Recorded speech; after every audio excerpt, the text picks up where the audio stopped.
Hey, Lisa here with Fired Up Automotive.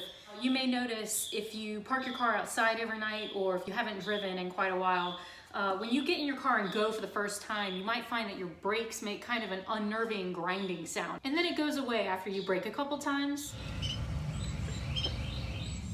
Anyway, here's what's going on with your brakes.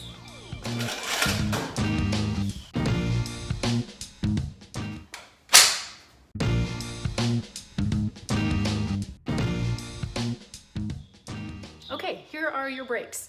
Now, this is called a disc brake setup. So we have the rotor. Here's one that's off of a car. Brake caliper. Now I've taken the bolts off already, but here is the caliper. And in between the caliper and the rotor are the brake pads. So we'll just wiggle that one out. So here's a brake pad.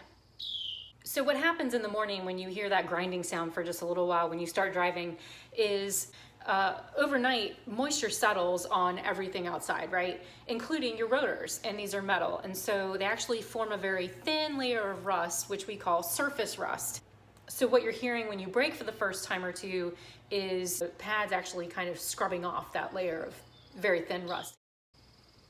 Now, when you have a brake squeal that doesn't go away, that is your signal to go get your brakes inspected and please get them changed on time. But again, if it only happens once or twice in the morning and then it's normal for the rest of the day, you're all good. Surface rust.